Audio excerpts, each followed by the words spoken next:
Las fiestas de octubre en Guadalajara son como todas las ferias que reúnen a la familia, llena de luz y colores que pintan una cara distinta de la vida diaria que vivimos los tapatíos. En ella se podían dar cita innumerables proveedores de servicios gastronómicos y artesanales que, aunando a las presentaciones de artistas y muestras de cultura regional, hacían que todo visitante que asistía la pasara de lo mejor y se fuera con un buen recuerdo y ganas de volver cada año. Tendría unos 10 años cuando me sucedió un evento extraño del cual aún tengo memoria. Para mi familia, la feria era algo esperado y ese año no sería la excepción, por lo que mis padres nos llevaron a mis hermanos y a mí a disfrutar del evento. Era pasarse todo el día en ese lugar donde se levantaba la feria y disfrutábamos de los juegos, las presentaciones y la comida que se servía ahí. Sin duda, uno de los días más felices para mí de los muchos que recuerdo. En aquella ocasión ya era muy tarde cuando mis padres decidieron regresar luego de gozar el paseo. A la salida de los terrenos de la feria, como era habitual, se levantaban puestos semifijos de vendedores ambulantes que también aprovechaban toda aquella verbena. Puestos de comida informal, recuerdos, artesanía y entre otros. Sin embargo, había un puesto algo extraño donde se vendían cosas raras y era atendido por un personaje igual de extraño que su mercancía. Me acerqué al puesto, cargando a mi pequeña hermana de meses, mientras mis familiares compraban espiropapas y me quedé observando las cosas que estaban montadas en una vieja mesa cubierta de un fieltro descolorido. De pronto se levantó de su silla quien atendía el puesto y de inmediato me puse en alerta. Era un hombre que llevaba un turbante percudido, de largas barbas grasosas y unas grandes ojeras negras que se hundían alrededor de sus ojos grises que parecían de locura, los cuales de inmediato me observaron con un desprecio que me estremeció e hizo llorar a mi hermana, haciendo más dramático el momento.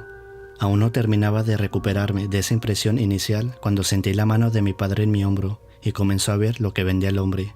En su mayoría eran elefantes hechos de piedra pulida de diversos colores, algunos adornos con detalles brillantes y otros más grandes que tenían una especie de piedra brillante en la frente.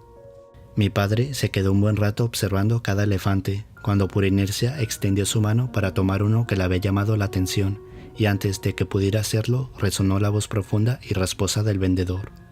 «No los toque, si le gustó uno tómelo y lléveselo», dijo el hombre con un tono severo y déspota. De alguna manera esperaba que mi papá reaccionara con molestia por el comentario, pero en vez de ello miró fijamente los elefantes como buscando a aquel que le llamara más la atención, y cuando por fin lo escogió, antes de tomarlo el hombre le dijo cómo hacerlo. «Vas a tomarlo poniendo tu índice en él y con 3 dedos restantes lo sostendrás y me lo darás. Él te ha escogido». El elefante era de piedra negra con una incrustación de brillante en la frente. El brillo te producía una sensación extraña y pude ver que mi papá tenía una mirada complaciente y satisfecha por haber tomado al elefante. Luego de dárselo al hombre del turbante, este cerró sus ojos y sostuvo la artesanía en sus manos mientras rezaba algo en una lengua extraña.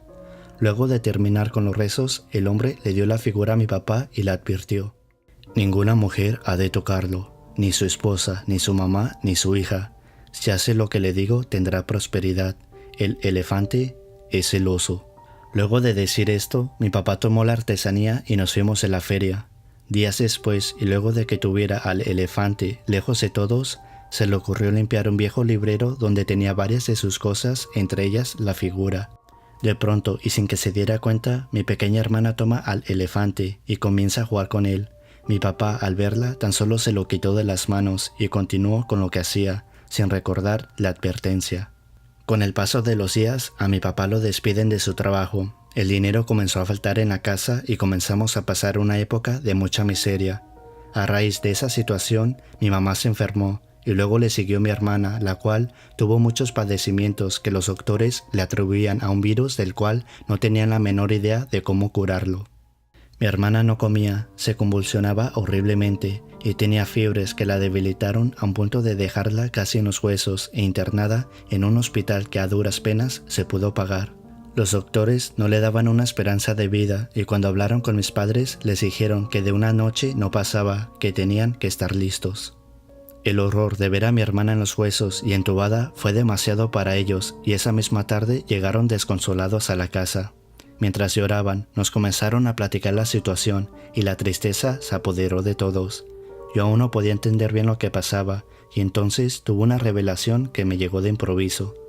Papá, ¿no será el elefante? Acuérdate que mi hermana lo agarró y todo esto está pasando desde que lo compraste. Al decir esto, mi papá se levanta de su asiento y corre a tomar la figura con la intención de sacarla, pero antes mi mamá se lo arrebata de las manos y lo avienta a la calle haciéndose pedazos. Luego de ello tan solo estuvimos esperando la llamada del hospital y nunca llegó. Por la mañana que mis padres fueron a ver a mi hermana, se llevaron la sorpresa de que ella se estaba recuperando. Ni siquiera los doctores explicaban cómo es que había reaccionado en tan poco tiempo y tan solo dijeron que la voluntad de vivir de ella era muy grande. Mi hermana con el tiempo se recuperó, al igual que nuestras vidas. Desde esa ocasión mi padre nos prohibió tener cualquier adorno de elefantes y supe que las maldiciones vienen de cualquier parte, hasta de una baratija.